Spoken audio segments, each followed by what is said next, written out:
मार्ग है। पराक्रम है बहादुर बनकर, योद्धा बनकर लड़ना और समस्या का समाधान खोजना। समस्याओं से भागिए नहीं। अगर दुनिया में दुख है तो दुख का इलाज है, समस्या है तो समाधान भी है। प्रत्येक कार्य का कोई ना कोई कारण है, और कारण है तो उस कारण का कार्य भी होगा। काज और इफेक्ट, ये दोनों चीजें होती हैं। तो इसलिए निवेदन है सभी से, पराक्रमी बनिए, समस्याओं से लड़ने वाला बनिए, समस्याओं से भागने वाला नहीं। और अगर कभी भागना भी पड़े तो भागो भी इसलिए कि जूझना है फिर से। कृष्ण भगवान का एक नाम रणछोड़ जी भी है। गुजरात में, राजस्थान में रणछोड़ भगवान की पूजा होती है, रणछोड़ जी का मंदिर है। और कृष्ण को इस रूप में भी उन्होंने याद किया कि काल यवन को हराने के लिए कृष्ण ने पीछे हटकर जीता था। तो सीधा मतलब हो गया कि कभी कभी झुक जाओ झुकाने के लिए, कभी कभी पीछे हट जाओ सामने से समस्या हटाने के लिए। लेकिन पीछे हटने का मतलब भागना नहीं है। लड़ो, बहादुरी से लड़ो, समस्या को हराओ। और इस बात को याद रखो कि गम मेरे साथ बहुत दूर तलक गए, गम मेरे साथ बहुत दूर तलक गए, मुझ में न पाई थकान तो खुद ही थक गए। अगर आप थकोगे नहीं तो गम थकेगा, और अगर आप थक गए तो गम जीत जाएगा। इसलिए हार जाओ भले ही, लेकिन हार नहीं मानना। अगर हार भी गए तो हारे नहीं, अगर हार मान ली तो फिर हार गए, भले ही जीत रहे हो। मन से जब आदमी हार नहीं मानता, उसकी हार कभी नहीं हुआ करती। इसलिए मन से मजबूत बनिए, आखिर तक लड़ने वाले बनो, शेर बनकर। अगर हम कहें हाथी और शेर दोनों के अंदर एक खास बात है, ताकत में अगर हम कहें तो हाथी जैसी ताकत किसी के पास नहीं, शेर के पास कोई ताकत नहीं।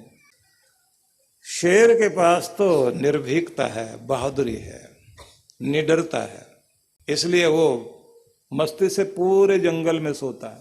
हाथी के पास निर्भीकता नहीं है, मस्त चाल जरूर है। हाथी का झुंड जहां भी खड़ा होगा, उनको अगर आप देखें तो उनमें दो, कम से कम एक सारी रात पहरा देगा, बाकी आराम से सोते हैं सब, और झुंड में रहते हैं। डरे हुए लोग हैं सारे। जो रात भर पहरा दे रहे हैं बुद्धिमानी जरूर दिखाई दे रही, लेकिन डरपोक हैं। शेर जहां भी लेटेगा वो कोई पहरा वहरा नहीं देता, आराम से सोता है, मस्ती से सोता है, क्योंकि उसको पक्का पता है कि जब भिड़ना पड़ेगा तो जान लड़ा दूंगा, आखिर तक जान लड़ा दूंगा।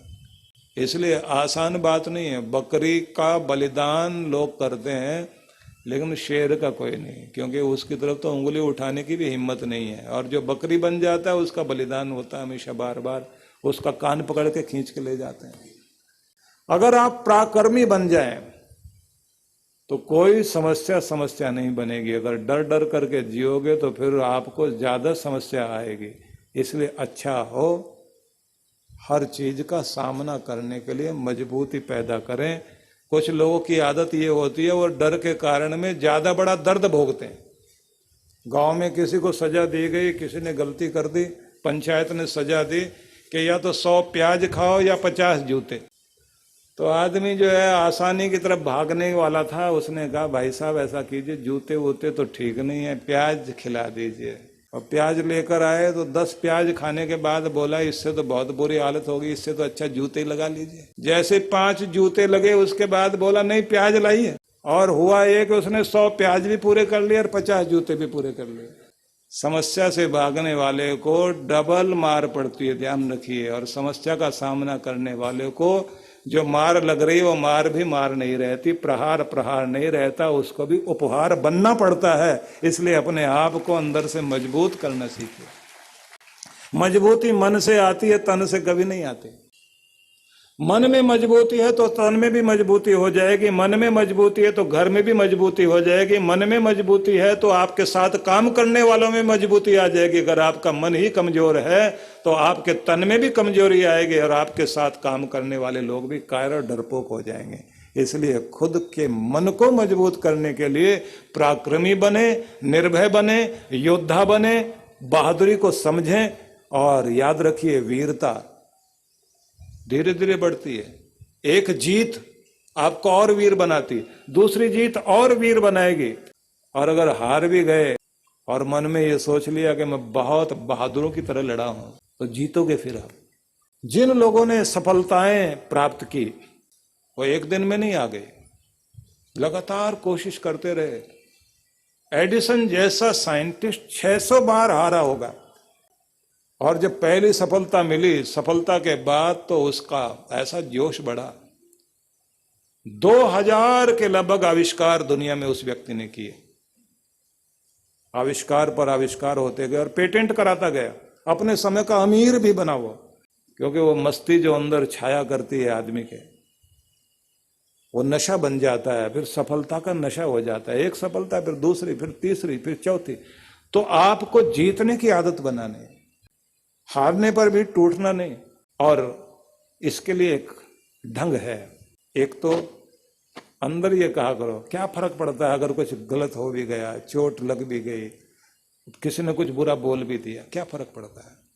क्यों बात को इतना बड़ा बना रहे? सीधा सा नियम, छोटी से छोटी बात को भी बड़ा बना ले आदमी, छोटे से दर्द को भी बड़ा मानकर और दुखी होने लग जाए, तो देखने में कितना भी बड़ा आदमी है वो छोटा है। और बड़ी से बड़े दर्द को भी छोटा गिनकर जो उसको भुला दे और आगे बढ़ना शुरू कर दे, वो देखने में कितना भी छोटा आदमी हो, वो सच में बड़ा हो जाता है। इसलिए बड़प्पन आपके विचारों में आता है, आपकी सोच में आता है। और ऐसे नहीं, इतने ज्यादा संवेदनशील, ऐसे सेंसिटिव, छोटा सा किसी ने कुछ कहा और बस दिल को लगा कर बैठ गए, अब तो हम नहीं जी पाएंगे, हमारे अपनों ने ही हमको चोट पहुंचा दी, हमें फलाने ने कुछ कह दिया। ये दुनिया है, कुछ ना कुछ कहेगी जरूर। आप अच्छा करो तब भी बोलेंगे, बुरा करो तब भी बोलेंगे। ये बिना बोले रह नहीं सकते। और दुनिया की तो आदत है, छुई मुई के पौधे को मुरझाने की आदत है और दुनिया को उसकी तरफ उंगली दिखाने की आदत है। जिन पौधों को मुरझाने की आदत है, दुनिया उन्हें मुरझाने के लिए उंगली करेगी। और जो मुरझाते ही नहीं, उनकी तरफ चाहे डंडा भी लगा दे, मुरझाते नहीं, तो लोग फिर उनकी तरफ कोई उंगली भी नहीं करते, ना डंडा मारते, क्योंकि जानते हैं इसको फर्क पड़ने वाला नहीं है। अगर आपको फर्क पड़ता है तो दुनिया फर्क डालेगी। याद रख लेना, डरने वाले को डराया जाता है, भागने वाले को भगाया जाता है, बहकने वाले को बहकाया जाता है, और गिड़गिड़ाने वाले को और गिड़गिड़ाने के लिए मजबूर किया जाता है, झुकने वाले को और झुकाया जाता है, दबने वाले को और दबाया जाता है, भागने वाले को और भगाया जाता है। अगर आप अपने अंदर मजबूत हो जाएं तो किसी की हिम्मत नहीं जो आपको छेड़ भी दे। इसलिए आज से थोड़ा मजबूती का इरादा कीजिए। और ये तब होगा जब आप इन विचारों को बार बार दोहराएं, मन में दोहराएं, आवृत्ति करें इनकी। ये विचार शक्ति बनकर आपके अंदर बैठेंगे, आपका मन प्रबल होना शुरू हो जाएगा। और अगर विचारों को अंदर नहीं लाओगे तो फिर ध्यान रखिए कि आप ये कहोगे कथा तो अच्छी हुई थी, क्या करें, अपनी तो किस्मत ही ऐसी है, ऐसा ही चलेगा, हमारा तो कुछ हो नहीं सकता। और अगर आपने कहा कि अब तक जो भी कुछ था अलग जिंदगी थी, अब नया साल आया है, नई बात आई है, नए विचार आए हैं, नया होने का मौका मिला है, अब सब कुछ बदलेगा और किस्मत भी बदलेगी और भगवान की कृपा मेरे ऊपर होगी जरूर। अगर निश्चय किया तो नया साल शुरू। नयापन अपने अंदर से लाइए, आपके विचारों से ये होगा। तो कहा कि सत्य, धर्म और पराक्रम, ये 3 चीजें हुई। चौथी चीज है भूतानुकंपा, प्राणी मात्र पर दया करने की आदत। दया चाहते हैं भगवान से तो दया करने का मौका जहां भी मिले चूकना नहीं। किसी के आंसुओं पर अगर आपको तरस नहीं आता और दिल आपका कठोर है तो ध्यान रखिए भगवान भी आपके लिए कठोर बन जाएंगे। तो जहां आप थोड़ा कोमल हो सकते हैं, कोमल होने की चेष्टा कीजिए। और आज इस पूरी दुनिया में एक ही मुसीबत देखने को मिलती है, लोगों का दिल पत्थर का हो गया, तरस नहीं आता किसी के आंसुओं पर, किसी के बहते हुए खून को देखकर तरस नहीं आता।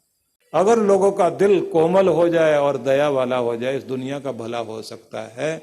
आपको भी बस एक ही बात याद रखनी है, भगवान को अगर हम कहते हैं भगवान हमारे ऊपर दया करे, जहां मौका मिले हमको, हमें भी दया करनी चाहिए।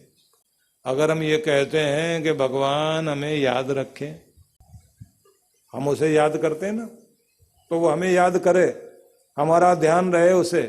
तो भगवान को याद कब आएगी? जब याद शब्द को उल्टा कर दीजिए। याद शब्द को उल्टा कर दीजिए तो याद को उल्टा करते ही बन जाता दया, कि दया करना शुरू करें तो भगवान को आपकी याद रहेगी, और अगर आपको भगवान याद है तो आप दया जरूर करोगे।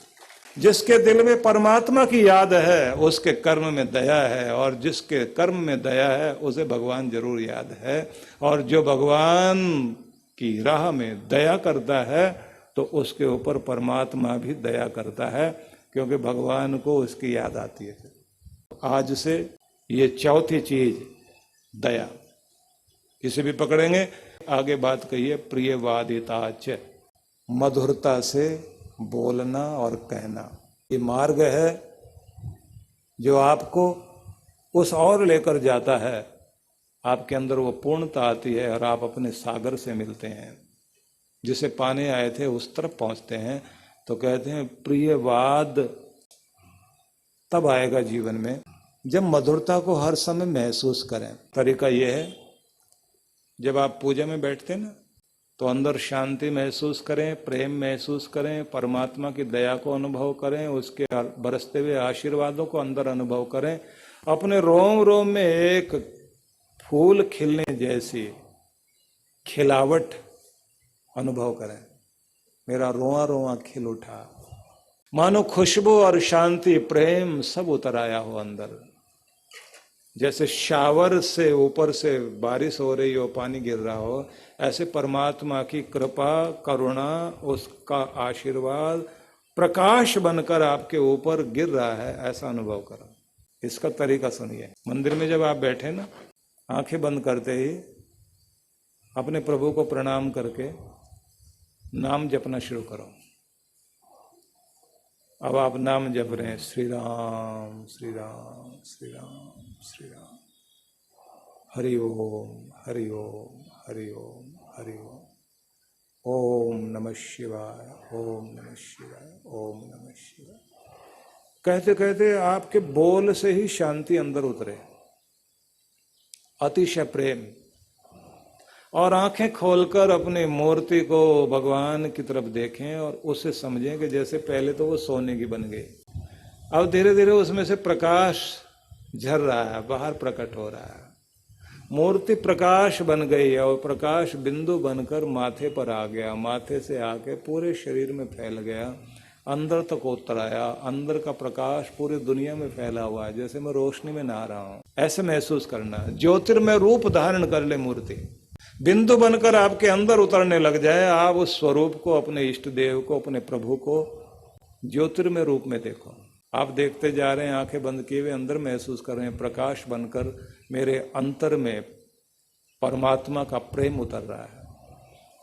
अब उस प्रेम को अनुभव करते हुए शांत होते जाएं, गदगद होते जाएं। थोड़ी देर के बाद खुद का ध्यान न रहे और स्थिर होकर बैठे रहें। अचानक आपके मन में आएगा गाने के लिए, भगवान का नाम जपने के लिए। आप गाओगे, गुनगुनाओगे, और गुनगुनाते गुनगुनाते आपको लगेगा जैसे आज अद्भुत मस्ती आई, बहुत अच्छा लगा। अब उठेंगे, उठते ही जब मंदिर से बाहर आ रहे हैं, आप मत्था टेक कर, बहुत अच्छे मूड में आप होते हैं। उस समय अल्फा लेवल वाली तरंगे आपके मस्तिष्क में है। मस्तिष्क की 4 तरंगे होती हैं, alpha, beta, theta, delta. Alpha level में जब आप आ गए, जागृत हैं, शांत हैं, सहज हैं और बहुत खुश हैं। अब उसी स्थिति में आप अपने घर में खड़े हुए हैं। अपने घर के लिए मंगल कामना कीजिए, मेरे घर में पूर्ण प्रेम फैल जाए। अब आप कोई भी चीज छुओगे उस समय, तो आपका प्रेम आपकी उंगलियों से होता हुआ वस्तु में जाएगा।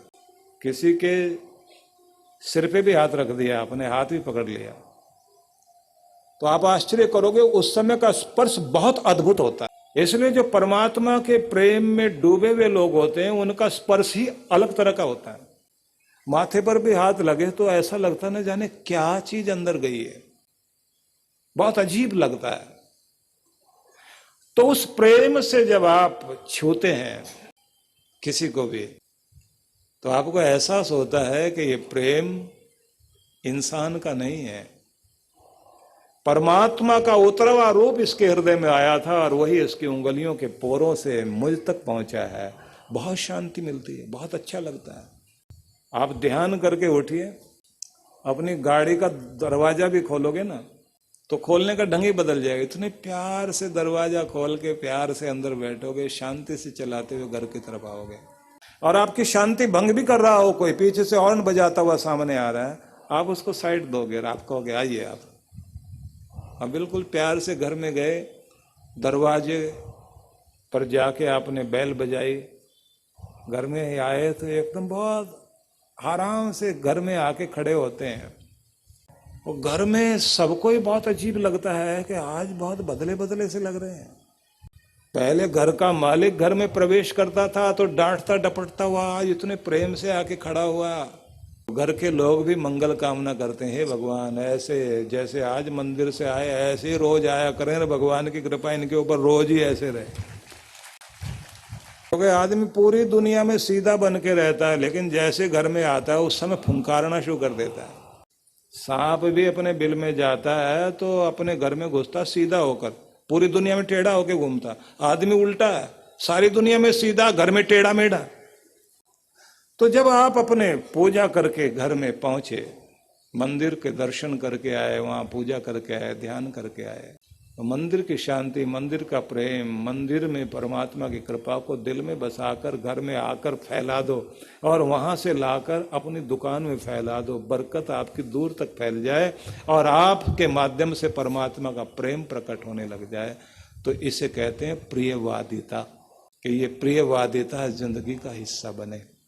बहुत प्रेम वाला, बहुत शांति वाला, ऐसे लोगों को मैं देखता हूं। एक धर्म मार्गी, नाम उसका ब्रह्म यात्री, सुबह बैठकर भगवान का पूजन वंदन करे, उसके बाद उठते ही 5 बज गए, पूजन वूजन पूरा हो गया, अब गाड़ी लगाई बाहर, मोहल्ले वालों को इकट्ठा किया, दर्शन कराने के लिए ले जा रहे हैं।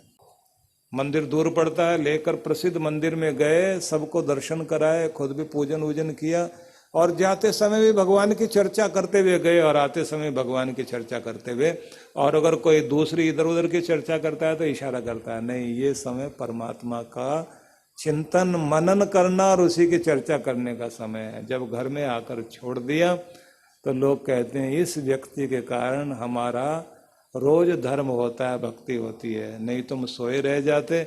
और ये देखो अच्छा इंसान है, ऐसे लोग होने चाहिए। लोग उनके लिए दुआ मांग रहे हैं और वो क्या कहता है कि तन से भी सेवा हो गई, भगवान ने गाड़ी दी तो गाड़ी भी परमात्मा के दर पर जा रही है, ना कोर्ट कचहरी जाती, ना हॉस्पिटल जाती, भगवान ने ये कृपा कर रखी है कि उसके दर पर जाती है।